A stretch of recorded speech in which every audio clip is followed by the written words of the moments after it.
Hi, my name is Jalna, and I'll be discussing WRAP, Wellness Recovery Action Plan, WRAP. It was developed by Mary Ellen Copeland, and we're going to talk a little bit about Mary Ellen's mother, Kate. A short story. Kate was diagnosed with manic depression, and the symptoms were severe enough that she was institutionalized. Mary Ellen and her family went to visit Kate each weekend after weekend after weekend, and the doctor says, "Why bother? Stay at home. She will not get better. Leave her be." And they came anyway, weekend after weekend after weekend. And one day a nurse was able to reach out to Kate and offer support. Kate started talking, and the nurse listened. And it was the first time that Kate felt heard, that she felt validated, that she mattered.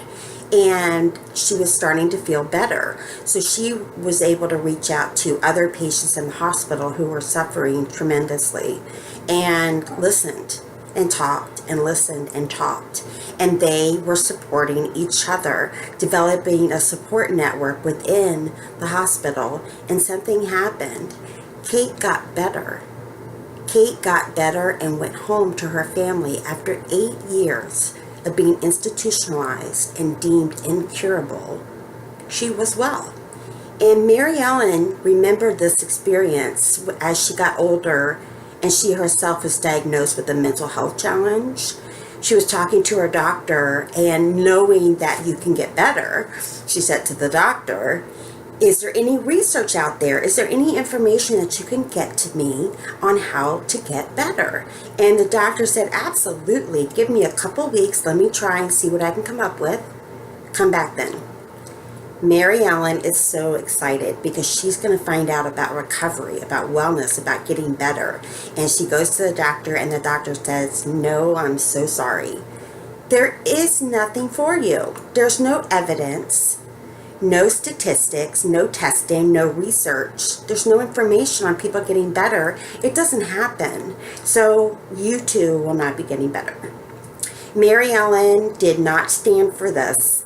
She knew better, and she went on and got together with a group of people, and they decided to do a survey and survey people with the mental health challenge and see what they could learn. The survey started pouring in. People were so eager to share their experiences and enlighten and let people know what was going on with them, share their stories. And so they all came in, and there was a divide. There was one group of participants who stayed well, and one group of participants who were not well.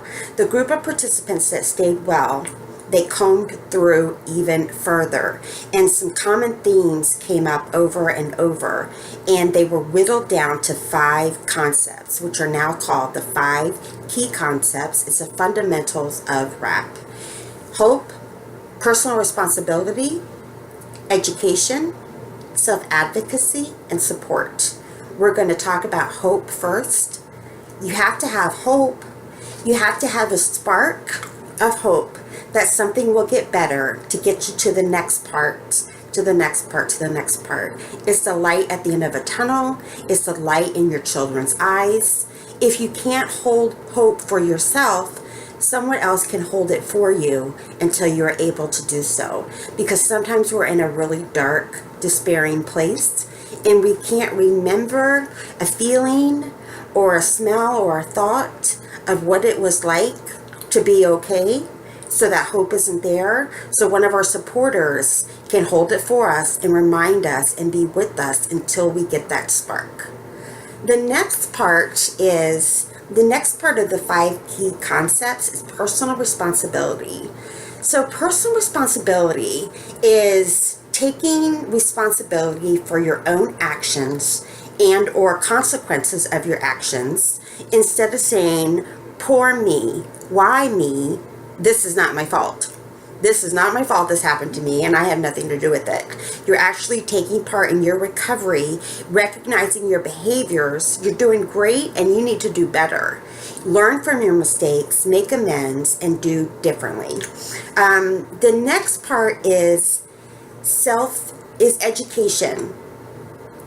We need to educate ourselves about our mental health diagnosis and learn about the medications, the side effects, what the symptoms are, what our diagnosis is, may not be. We need to be able to talk to our treatment team with some knowledge about what we've learned. And we now know that we are the expert on ourselves, and any information that we have to impart on our treatment team is beneficial. So you definitely want to educate yourself in all things recovery. And I learned since I developed my own RAP, I've come further in my recovery in those few years than I had in the previous few decades. And that's a fact. So the more I learned, the more educated I became, and the more I could take part in my wellness. The next part, the next key concept is self-advocacy. Now, self-advocacy could be asserting yourself to get your needs met without being aggressive. You stand up for yourself and your rights, because we know we are all held in high regard. We are amazing and we're equal, and we have the right to be treated with dignity and respect. Dignity and respect. And some of us have not been treated that way thus far, and we are learning that we have the right. There's something I teach that I show in my RAP workshops, and it's called I Am Awesome. And I used to have my children do this when they were younger. I am awesome, I am awesome, I am awesome. And it's ridiculous, and it makes you smile, and it makes a change in your brain, and it makes you feel a little bit taller or a little bit more firm with your feet on the ground, if you feel safe enough doing so. Just a little something. The next part is support. So Mary Ellen Copeland suggests that we have 5 supporters. And when I first did my RAP, when I took my first RAP workshop, I didn't have 5 supporters. Not only did I panic, I felt sorry for myself. And the facilitator asks me, hey, do you have a doctor? And I said, yes. Do you have a psychiatrist? I said, yes. Do you have a therapist? Again, I was able to say yes. And that's 3. And the facilitator said, and I make 4. And look around. There may be a 5th supporter in this room. It's possible. It's possible. It doesn't have to happen overnight. You can build your support system. You can change your support system. You don't have to have the same key players in place all the time, because everyone has their own expertise. One person could be your money manager when you're not feeling well. One person can make you pasta. One person can check your mail. One person can be a shoulder to cry on. Everyone has their own role, and you select these people based on their strengths, based on your relationship with them, and based on what they can provide for you. And you too can be a support for someone else. It's key. I don't want to say it's critical, but it's definitely key to have a support system. Isolation is our enemy. Isolation will make us tank faster than almost anything. We need to be able to reach out to our supporters. It's a learned thing. If you're not used to communicating and asking for help, you can definitely learn, and we can help each other build those strengths. The next key concept is, that's it. That was the last one. So there's 5. Hope, personal responsibility, education, self-advocacy, and support. Fundamentals of RAP. The next thing that we're going to talk about is actually the RAP, the 7 pieces or 7 parts of RAP. And the first is Wellness Toolbox, Daily Maintenance Plan, Triggers, Early Warning Signs, When Things Are Breaking Down, Crisis Plan, and Post-Crisis Plan. So the very first thing, Wellness Toolbox, I think of the toolbox. I have a physical toolbox. You don't have to have it that way. It could be a collage. It could be a document of wellness activities listed. A wellness activity is something usually that's safe, fun, and free. Those are the best. Whether it's walking, swimming, walking your dog, watching a good movie, having popcorn, eating a healthy meal, things that are good for you that help you maintain your wellness. In my physical toolbox, I have office supplies because I love office supplies. I have art supplies. I have a collection of Starbucks cards. They don't have money on them. They never did, but I collect them. They make me happy. It's things that can make you happy. It could be a book. It could be a spiritual book. It could be cards or memos from loved ones. It could be a candle. It could be a rock. A smooth rock, a rough rock. Sometimes we need a distraction or a diversionary activity. We could have a rock in our pocket. That could keep us safe. No one else knows what's going on, but you've got that rock. That's your wellness tool. It could be Play-Doh. It could be lotion, a certain scent. The next part of the wrap is daily maintenance plan, and it's subdivided into 3 parts. The first part is what I'm like when I'm well. The next part is things I need to do every day to stay well, and things I might do on any given day. What I'm like when I'm well. You need to come up with that. So you can ask yourself, if you don't know, ask your friends, your coworkers, your supporters, what do I look like when I'm well? And of course, I need to do this when I'm well, when I'm feeling at my best. I am personable and outgoing and supportive and generous and positive and really optimistic. I just am. I worked really hard on becoming optimistic, and I stay that way. So that's something that I will list so that people who don't know me or see me at my worst will know where I should be. Another thing that you can do, as I mentioned, is ask someone else, because when we go through trauma, when we're younger, not when we're younger, anytime, a lot of us have been through traumas and we shut down our feelings to protect ourselves, to shut out the bad stuff. And then what may happen is you shut out the good stuff. So sometimes it's hard to identify what you're feeling or what you like. So that's when the supporters can come in and say, hey, I know that you said 3 good jokes the other day. You told me, I forgot the punchlines, but they were super funny. Or you're always asking me if I need something. You're really, really helpful and you're really kind. So that kind of feedback is critical for you, because so you know you do have value. Write those down, read it till you believe it, and then that goes into your wrap. The next part is things you need to do every day to maintain your wellness, to stay well. Things I need to do each day to stay well. Take my medication. Take a shower. I might want to call my sponsor. I might need to take a walk. I need to take my pets for a walk. I might need to pray. I might need to journal, right? I might need to exercise, get some adrenaline going, get some aggression out, or expend that energy and then find peacefulness, whatever it is that I need to do. So again, you can ask your supporters to help you come up with some things if you're not able to identify what you're doing each day, as because the day is maybe really crowded. Kind of try and identify that. The last part is things you may need to do on any given day. This could be go to the doctor. This could be go to a meeting, a support meeting. It could be get a manicure. It's things that you may do to maintain your wellness, but you don't have to do it every day.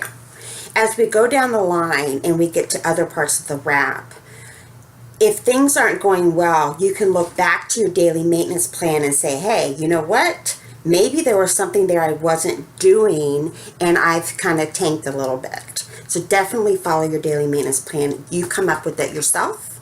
You can do it. The next part of the wrap is triggers. Triggers are external events that happen outside of ourselves that are beyond our control. yelling, sirens, a certain smell, a certain color of a car that goes by that brings us back to a time when we were not feeling safe. Those are triggers. The reactions that we have is the reaction to the trigger. So you could have a visceral reaction. You might be in a panic. You might have trouble breathing. So we need an action plan. Triggers and action plan. For each trigger that we come up with, we're going to come up with an action plan on what to do. A man is yelling, what can you do? You can leave the room. You can put in ear pods, the headphones. I can't remember what they're called. So something as a distraction, some music, so you don't have to listen to that person if you can't leave the room. That's a really good wellness tool to have on. Maybe some music. Maybe I think you just plug in the earphones to your phone now, which is great. Sirens. Not a lot we can do about sirens. They're everywhere. Urban, rural, suburban, cities. So what can we do? We can count. This too shall pass. This is temporary. If we can just get through the moment. Go to a safe space. Ask our treatment team. Say, hey, what can I do when this happens? And brainstorm and come up with something. Ask the people in your rap group, what are they doing? Because they're sharing some of their triggers and action plans, and you will get ideas. And with practice, you will be able to do this. You can't change the triggers. They are not going to go away mostly. But you can change your reaction because you're going to have a plan. The next part is when I don't want to start over, but when early warning signs. Early warning signs. Maybe you're sleeping in. Maybe you're not going to your appointments. Maybe you're not going to work. Maybe you're speeding, you're not putting your safety belt on. Early warning signs where things are going offline, they're going awry, things are happening, you're going in the wrong direction. This is when we stop and regroup and take a look and reach out for support, reach for our wellness tools, reach for our treatment team, reach for our RAP buddies. To try and get that in check and make a correction if you can, the best you can. The next part is when things are breaking down. This is your last chance to get help on your own before it's out of your hands. So when things are breaking down, I'm sleeping for 3 days. No call, no show to work for days in a row. Not making my appointments, not taking my medicine, not caring, suicidal ideation. Things are broken, and I'm going into crisis if I can't stop and reverse or regroup. The crisis plan doubles as an advance directive. So these are instructions on how to take care of you when you're not able to have a voice or have a say because you're in crisis. You're not able to articulate what your needs and your wants are and your desires. So the crisis plan, you list your medications, your doctors, your treatment places of choice. It could be a retreat, the beach, a crisis stabilization unit, a hospital, a respite. Where do you want to go specifically? What doctors do you prefer or do not want, if at all possible? And why do you not want those doctors? What family members you want to see you? What family members you do not want to see you? And the crisis plan is going to be a synopsis of your entire RAP. It's a little piece that you give to your supporters. So each supporter gets a crisis plan. If you have a therapist or a doctor or a psychiatrist, this plan can be given to them for their records. So if you come into contact with them during your crisis, they know what to do. The post-crisis plan is breaking it down, coming out of it, making plans for when you are ready to go home. In my post-crisis plan, it says, when I am able to make a decision, when I'm able to make a decision for myself, then it's okay for me to go home. One other thing is when you're feeling safe, and when I'm feeling safe and I can stay up for 3 days in a row, I can stay up and I'm animated and I'm functioning, then it's okay for me to go. When I get home, I've got things in place, like maybe someone's cleaned my home, maybe someone can come and cook for me, maybe someone can come and hold my hand while I regroup and get acclimated to my environment. There's specific steps on how to go back into your routine, whether it's an adjusted period at work, whether your volunteer work has to be put to the side for some time, whether you need some privacy or more support. It's up to you. It's your plan. This is developed for you, by you, for you and your supporters. I hope you've enjoyed this. I really appreciate the opportunity to deliver this. And once again, my name is Jalna. Thank you very much. I'm going to turn it off now.